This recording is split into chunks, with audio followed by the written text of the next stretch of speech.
Hey guys, हाय, good morning. बहुत बहुत स्वागत आप सभी का 19 अप्रैल करंट अफेयर्स 10 मिनट में 10 खबरें। आइए देखते हैं क्या है आज की ताज़ा तरीन खबरें। ये है आज के कमेंट्स ऑफ द डे। क्या बात है भाई, हमने आपसे पूछा था article of chief justice of India और आप लोगों ने बहुत बेहतरीन तरीके से इसको बताया है। और सभी कुछ आप लोगों ने बहुत बढ़िया से, आप लोग होमवर्क करते हैं ना तो बड़ा बढ़िया लगता है। शाबाश गाइस, वेल डन। आओ देखो जी, तो ये है कल के टॉपर्स। छोटू भाई 17 तारीख के हैं ये। छोटू भाई बहुत बढ़िया, सत्य प्रकाश एंड पृथ्वीराज, देन खुशी एंड जिया शर्मा। ये एक नया नाम लग रहा है, जिया, शाबाश, वेल डन गाइस। ये डेली फ्री टेस्ट होता है करंट अफेयर्स का, जरूर दिया करिए आप लोग, ठीक है जी। आओ चलो भाई, तो आज की पहली न्यूज़ के ऊपर हम लोग आते हैं। आज की पहली न्यूज़ हमारे पास आ रही है कि ग्लोबल पैंडेमिक डे। देखिए ग्लोबल पैंडेमिक डे क्या है और ये क्या काम करती है, किस चीज़ से रिलेटेड है ये, इसको समझते हैं हम। देखिए अभी आपको पता है कि कोविड आया था, राइट। तो हुआ क्या, कोविड-19 के बाद दुनिया को एक बात समझ आ गई थी कि अगर अगला पैंडेमिक आया तो हर कंट्री को रेडी रहना पड़ेगा। इसलिए डब्ल्यूएचओ के सभी मेंबर कंट्रीज ने मिलकर एक प्रपोजल तैयार किया है और वो है, उसका नाम है world pandemic treaty. World pandemic treaty, ये इसका नाम है। अच्छा, अब ये वर्ल्ड पैंडेमिक ट्रीटी है क्या, इसको समझते हैं। देखो, ये एक लीगली बाइंडिंग ट्रीटी बनेगी। लीगली बाइंडिंग है, ये वर्ड हमें याद रखना है। सो जब कोई ट्रीटी लीगली बाइंडिंग होती है, इसका अर्थ ये होता है कि हर कंट्री के लिए इसको लागू करना जरूरी होगा, यानी कोई भी कंट्री इसे इग्नोर नहीं कर सकती है। लेकिन हाँ, ये भी ध्यान रहे कि इसका मतलब ये नहीं है कि ये किसी भी कंट्री की हेल्थ पॉलिसी को चेंज करेगी, ऐसा नहीं है। बस कोऑर्डिनेशन और कोऑपरेशन को स्ट्रांग करेगी। इसका मतलब कि हर कंट्री अपनी मर्जी से अपनी खुद की जो सेल्फ उनकी हेल्थ पॉलिसीज है जो अपने देश में उन्हें लागू करनी है वो तो ठीक है, लेकिन ग्लोबल इमरजेंसी आए, अगर अगर ग्लोबल इमरजेंसी आ गई तो फिर सबको मिलकर काम करना पड़ेगा, ये होगा। अब प्रश्न ये आता है कौन बना रहा है ये ट्रीटी। तो देखो, एक इंटर गवर्नमेंटल नेगोशिएशन बॉडी बनाई गई थी। इंटर गवर्नमेंटल नेगोशिएशन बॉडी ये एक बनाई गई थी। इस बॉडी को दिसंबर 2021 में बनाया गया था, जब कोविड स्ट्राइक हुआ था उस समय। तो ये डब्ल्यूएचओ के अंदर बनाया गया था। नाम याद रखना है इस बॉडी का, क्योंकि ये पहली बार न्यूज में आ रही है तो इस बार आने के चांसेस बहुत ज्यादा है। इंटर गवर्नमेंटल नेगोशिएशन बॉडी ये, तो ये दिसंबर 2021 में डब्ल्यूएचओ के अंदर बनाया गया था। इसका काम है कि एक इंटरनेशनल पूरा फ्रेमवर्क बनाइए कि अगर मान लो कल को फिर से अगर कोई पैंडेमिक आ जाती है तो भाई हम लोग सब लोग मिल करके कैसे उसको टैकल करेंगे। जैसे इस बार तो सबकी अपनी ढपली अपना राग था, समझते हैं ना, अपनी ढपली अपना राग, मतलब सब अपने अपने तरीके से कर रहे थे। तो हुआ होगा ये कि आज माने 19 मई 2025 को, और क्या होगा कि 78th world health assembly day है। तो इस प्रपोजल को ऑफिशियली यहाँ पर प्रेजेंट किया जाएगा। तो मेरे लिए भी आज ही है, क्योंकि इस समय समय बज रहा है रात के 2 बज के कितना मिनट, 2:43। तो माने कुछ ही घंटों में ये, जब मैं रिकॉर्ड कर रहा हूँ तो कुछ ही घंटों में ये पॉलिसी जो है ये आने वाली है। चलिए फिर देखिएगा। अच्छा, तो अब इसमें देखिए एग्जाम से रिलेटेड स्टैटिक जी के क्या निकलेगी कि डब्ल्यूएचओ के हेडक्वार्टर्स कहाँ पर है। Very very important. डब्ल्यूएचओ के जो हेडक्वार्टर्स है ये कहाँ पर है, जेनीवा। जानलेवा से बचाता है डब्ल्यूएचओ, जानलेवा से बचाता है तो जेनीवा, ठीक है। और इंडिया ने कब ज्वाइन किया था डब्ल्यूएचओ को, 1948 में ज्वाइन किया था। इसके डीजी कौन है, डायरेक्टर जनरल कौन है, टेड्रोस एधनॉम, ये आ जाएंगे, डॉक्टर टेड्रोस एधनॉम। और ये कब बना है, इंटरनेशनल, अभी आपको मैंने बॉडी क्या बताई, आईएनबी का फुल फॉर्म आज सब लोग लिखेंगे, ठीक है, बिना देखे, ठीक है। आईएनबी, इसकी स्थापना कब हुई है, दिसंबर 2021 में ये इसकी स्थापना हुई है। और आज 19 तारीख को, ये एग्जाम में नहीं आएगा, ये आपको बता रहा हूं, आज वर्ल्ड हेल्थ असेंबली होने वाली है आज ही के दिन में, वहां पर इस प्रपोजल को पेश किया जाएगा, ठीक है। चलिए अच्छा, ये है पूरी कहानी ग्लोबल पैंडेमिक ट्रीटी की। कौन लेके आ रहा है, डब्ल्यूएचओ। ये आज हो रही है वर्ल्ड हेल्थ असेंबली 19 मई, यानी कि अभी थोड़ी देर में शुरू हो जाएगी। चलिए अच्छा, आगे बढ़ते हैं। फिर हम देखेंगे अगली चीज आ रही है, अमेरिका जो है वो इंडिया का लार्जेस्ट ट्रेडिंग पार्टनर आया है भाई। अब देखो तो क्या है, ये समझ लो एक गोल्ड माइन न्यूज है। Trade data, bilateral relation, China का एंगल, हर चीज और करंट करंट टैरिफ डिटेल जो है ना, जो अभी चाइना जो यूएस ने लगाया है, उन सबको एक्सप्लोर करते हैं इस न्यूज में। देखो, अमेरिका जो है वो इंडिया का नंबर 1 व्यापार साथी है, 4 बार लगातार। तो समझो, जब दोस्ती पैसों में बदलती है ना तो भाई साहब उसका नाम होता है ट्रेड पार्टनरशिप, सिंपल सी बात है। तो अब है क्या, और इस रेस में अमेरिका ने फिर से चाइना को पीछे छोड़ दिया है। अगर मैं 2024-25 की बात करूं, माने इस फाइनेंशियल ईयर की बात करूं, तो यूएसए बना है इंडिया का सबसे बड़ा ट्रेडिंग पार्टनर, और वो भी लगातार चौथी बार। तो अब क्या हुआ एग्जैक्टली ये समझो।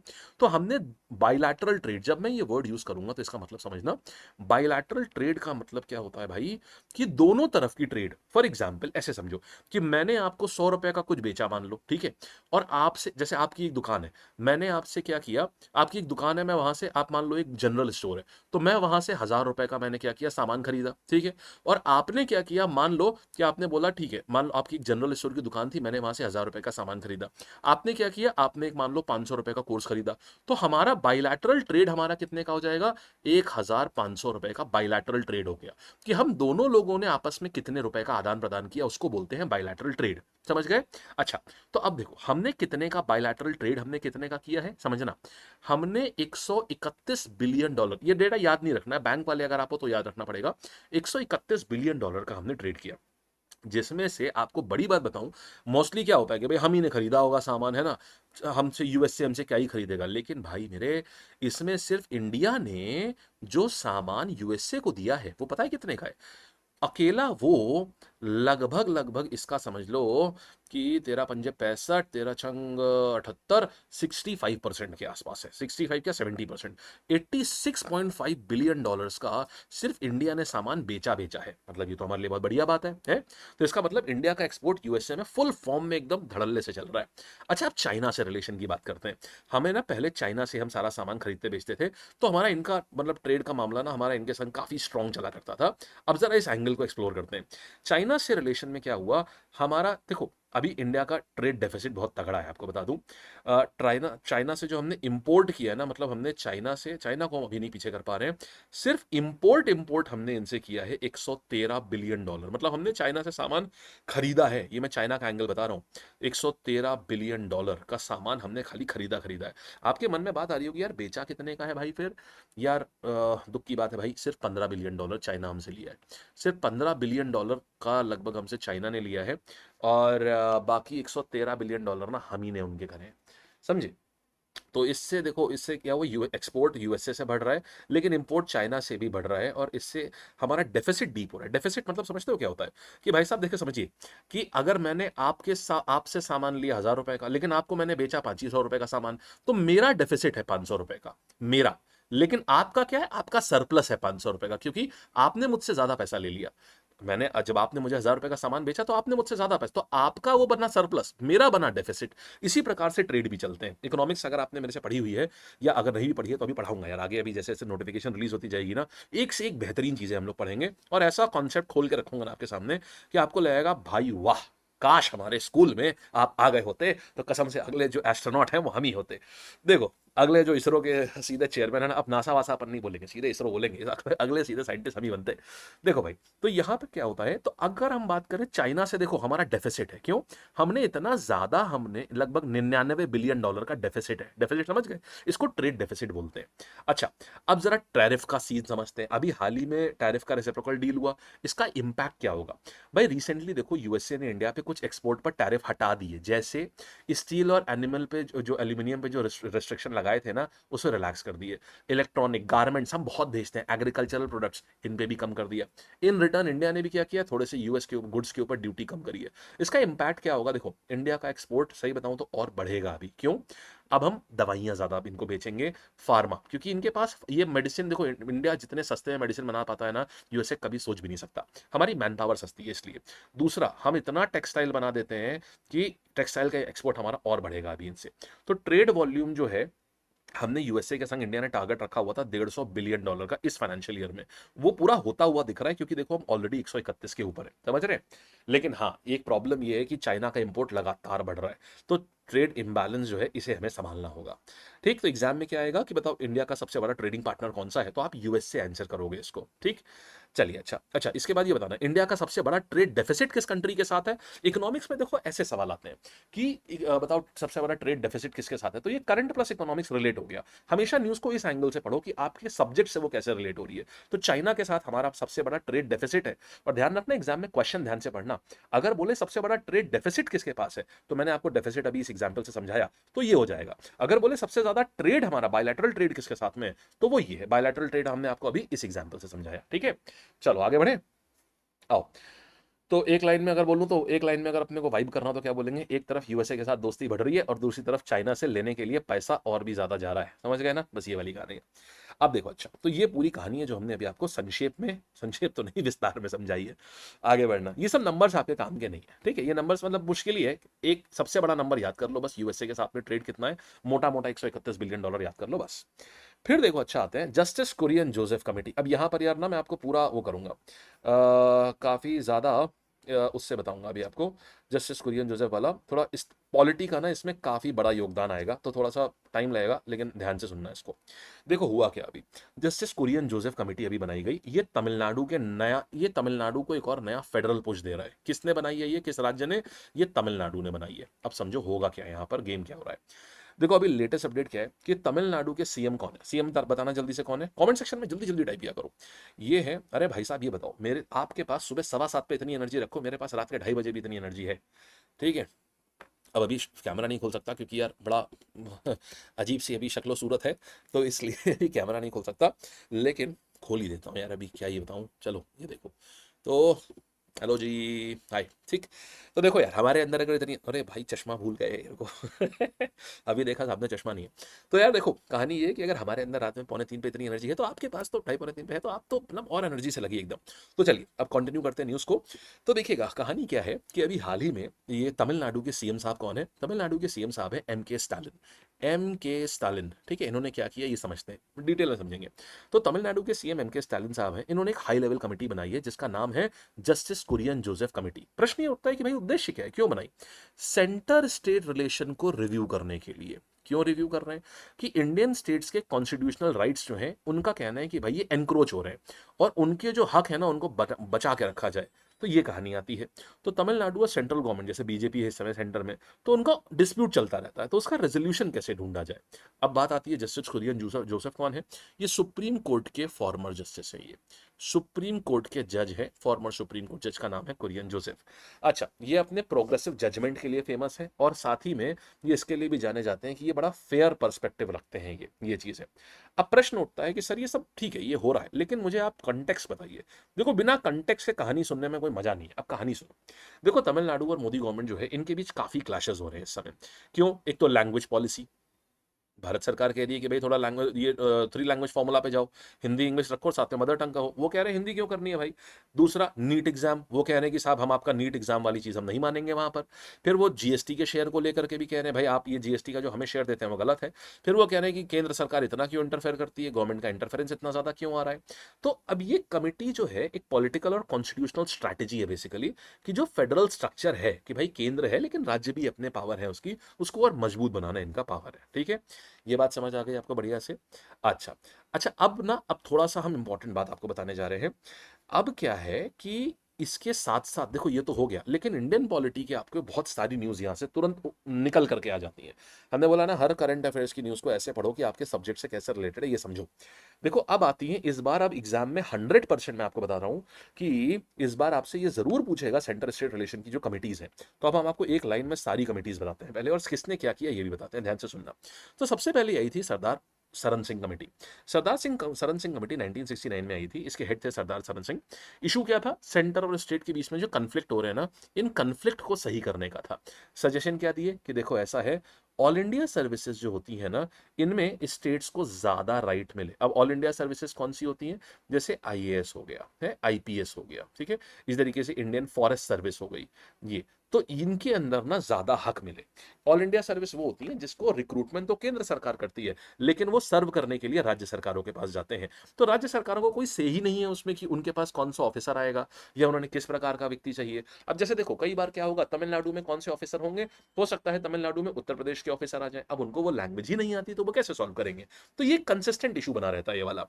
फिर समझो दूसरा, गवर्नर का रोल। अब देखो गवर्नर के रोल के ऊपर तो आप अभी, जैसे हम लोग पीछे पॉलिटी सीरीज हम लोगों ने करी थी है ना, तो पॉलिटी सीरीज में मैंने आपको याद है ये SR Bommai versus state of Karnataka वाला जो हमने आपको पूरा केस बताया था।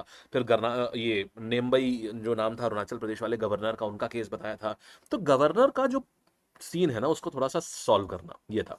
फिर आई थी राजा चेलैया कमेटी। इनका मेन काम ये था कि थोड़ा स्टेट्स को ये पैसे से थी। देखो राजा ऐसे है, देखो राजा हमेशा, राजा चिल्लड़ों में नहीं रहता है, हमेशा पैसों की बातें करता है, फाइनेंशियल ऑटोनॉमी, राज्यों को ज्यादा पैसा आ जाए, इससे ऐसे याद रखना, राजा हमेशा टैक्सेस और पैसों की बात करता है, ऐसे याद रखना। फिर आइए सरकारिया कमीशन। सरकारिया हमेशा सरकारों के बीच की बात कर रही है, तो सरकारिया क्या है, सरकारों के बीच, क्योंकि सेंटर लॉज बनाते वक्त स्टेट से थोड़ा सा कंसल्टेशन रहे। ये सबसे इंपॉर्टेंट एग्जाम में मोस्ट इंपॉर्टेंट कमीशन है कि सरकारिया कमीशन बताओ कब आया, किससे रिलेटेड था, ये सब आता है। तो बेसिकली प्रेसिडेंट्स रूल कब लगाया जा सकता है, कैसे लगाया जा सकता है, ये वाली इसकी रिकमेंडेशन आज भी लागू है। तो ये सबसे ज्यादा इंपॉर्टेंट है एग्जाम के लिए। फिर इसके बाद आता है हमारा वेणुगोपाल कमेटी। अब वेणुगोपाल कमेटी में क्या हुआ था, ये वही चीज कि आर्टिकल 356 जो प्रेसिडेंट्स रूल है ना, उसका मिसयूज बहुत ज्यादा हो रहा है। स्टेट गवर्नमेंट को पहले क्लैरिफाई करने का चांस मिले, उसके बाद ही वहां प्रेसिडेंट्स रूल लगाया जाए। ये चीज आई थी वेणुगोपाल कमेटी में, ठीक। और इसमें सुप्रीम कोर्ट ने जो गाइडलाइन दी थी, जो मैंने आपको अभी परसों पढ़ाई थी, आपको कल भी पढ़ाई थी, उसका पूरा फॉलोअप, ये थी वेणुगोपाल कमेटी। आखिरी आता है पुंछी कमीशन।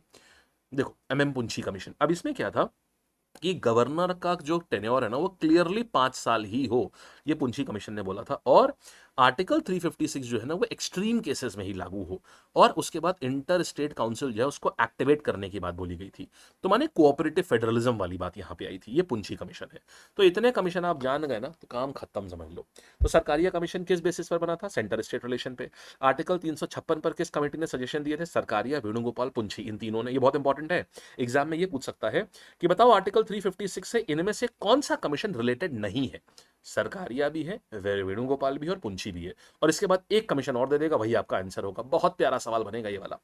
फिर देखो, अच्छा, देन गवर्नर को डीपॉलिटिसाइज करने की डिमांड किसने की थी, ये मैं आपको छोड़ रहा हूं, आज का होमवर्क है, आप बताइएगा, 2 होमवर्क दे रहा हूं। गवर्नर रोल को डीपॉलिटिसाइज करने की डिमांड किसने करी थी, ठीक है। चलो, जिसका आंसर अच्छा हुआ अगली क्लास में बताऊंगा किसका आंसर अच्छा था, ठीक है। अच्छा, दूसरा, फाइनेंस कमीशन को एम्पावर करने वाली कमेटी की किसकी थी। ये 2 आपके प्रश्न हैं आज के, ठीक। चलो, अच्छा, अब आगे बढ़ते हैं। यहां तक आपने सब देख लिया, उम्मीद है आपको समझ आ गया होगा। नेक्स्ट देखिएगा, हम लोग आईएसएसएफ वर्ल्ड कप की बात कर रहे हैं। यहाँ पर क्या है ये आईएसएसएफ वर्ल्ड कप, समझो। तो आईएसएसएफ वर्ल्ड कप क्या है कि इंडिया का डबल धमाका हो गया शूटिंग में। इंडिया के शूटर्स ने एक बार फिर दिखाया वर्ल्ड को कि एम सही हो तो गोल्ड पक्का है। कैसे, देखो भाई। तो यहाँ पर अभी इवेंट था जिसमें गोल्ड मेडल में सुरुचि सिंह और सौरभ चौधरी, एक मिनट यार, ये तो मैंने आपको बता दिया, अच्छा नहीं, हाँ वो लेवल 1 चल रहा था, यस लेवल 1 बताया था आपको। तो इसमें गोल्ड जीत लिया है सुरुचि सिंह और सौरभ ने, इनको चाइनीज प्लेयर को डिफीट करके गोल्ड मेडल जीत लिया है इन्होंने, ठीक। और ये सुरुचि सिंह का 3rd गोल्ड है, और टोटल 4 मेडल है इस वर्ल्ड कप में हमारे।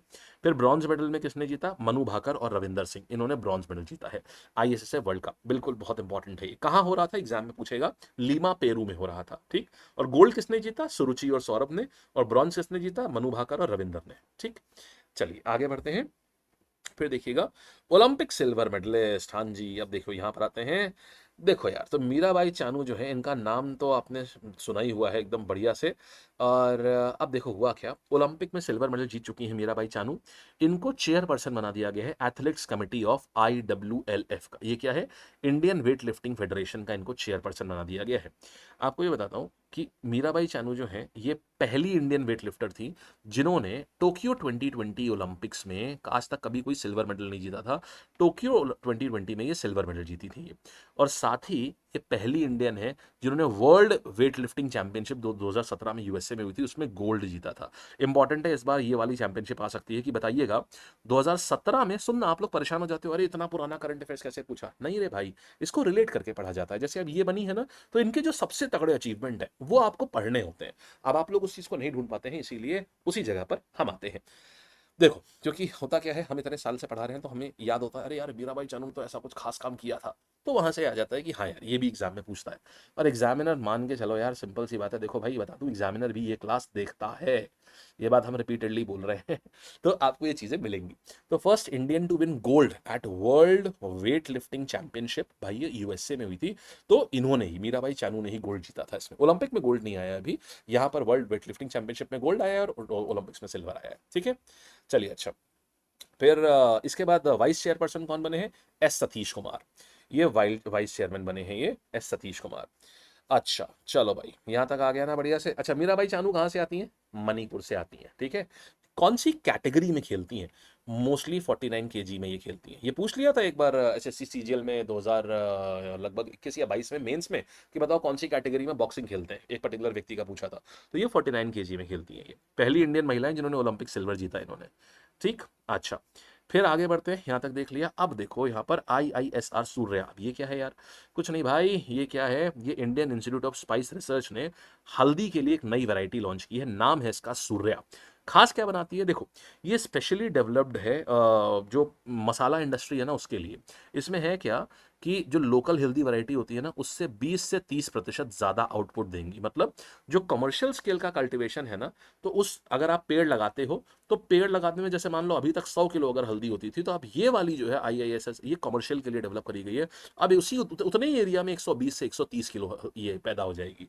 तो ये है जितनी ज़्यादा ईल्ड उतना ज़्यादा फार्मर्स को फायदा। ठीक, तो ये कहाँ पर है IISR? ये कोझिकोड केरला में है। ये Indian council of agriculture research के अंदर ही काम करता है, समझ गए? तो ये हल्दी बनाई है, इसका नाम रखा है IISR सूर्य। बस इतना याद रखना और कुछ नहीं। और ये स्पाइस रिसर्च कहाँ इंस्टीट्यूट है? ये केरला में कोझिकोडे में है ये। ठीक है जी, चलिए बेहतरीन, आइएगा। अब देखो वर्ल्ड हेरिटेज डे की बात करते हैं। देखो भाई कहानी क्या आती है, हर 18 अप्रैल को हम लोग मनाते हैं इसको। और इस बार की थीम क्या है? थीम देख लेना, heritage threatened by disasters and conflict. ये है 60 साल हो रहे हैं आइकोमॉस के एक्शन के। पहली बार एक इंटरनेशनल बॉडी बेसिकली ये 1968 में बनाई गई थी ये।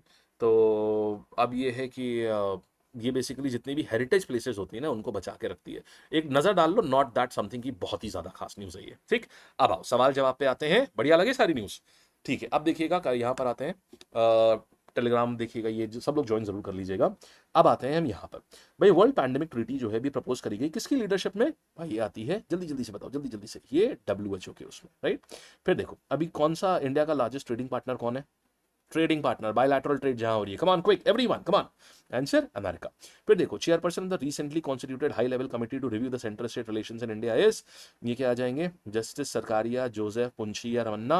आंसर हमारे पास आ जाएगा जस्टिस RS सरकारिया, कुरियन जोसेफ आ जाएगा। ठीक है, फिर आते हैं हमारे पास में जिसने गोल्ड मेडल किसने जीता अभी 10 मीटर में? तो ये सुरुचि एंड सौरभ। फिर किसको अपॉइंट किया गया एथलेटिक्स कमीशन का वेट लिफ्टिंग फेडरेशन चैंपियन, मतलब चेयरमैन? मीराबाई चानू। फिर बात करेंगे अपन नई वैरायटी, क्या नाम है इसका? नई वैरायटी का नाम है, क्या नाम है इसका हल्दी का? It is Surya.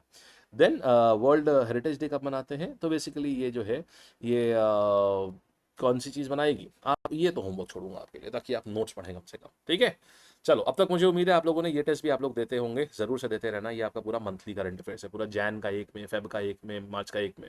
ठीक है, चलो ये, और ये कहाँ मिलेगा? करंट अफेयर्स का फ्री टेस्ट होता है, 1 लैब पर मिलेगा आपको। कूल है जी। चलो, और जिसको भी ईयरली करंट अफेयर्स पढ़ना हो ना, आप यहाँ से लैब की एप्लीकेशन पर जाकर के आप ये ईयरली करंट अफेयर्स की बुक जो है ये आप ऑर्डर कर सकते हो जाके। ठीक, चलो जी गाइस, थैंक यू। और ये रही आपकी GS कोच। जिनको भी GS के लिए पूरे नोट्स, अपने नोट्स ना बनाने और ये हो कि यार एक ही किताब से मैं पूरा पढ़ डालूं, नोट्स ना बनाने पड़े, टीचर पढ़ाए और खाली मैं किताब से ही नोट्स सारे बना, किताब में ही सारे नोट्स हो, तो वो इसमें है। ठीक है जी, ये भी आपको लैब की ऐप पे ही मिलेगी। चलिए गाइस, बाय करते हैं। एंड ध्यान रखना 21 से ये SSC फाउंडेशन का ये बैच जो है ये शुरू हो रहा है। 21 तारीख से शुरू हो रहा है, यानी मंडे से।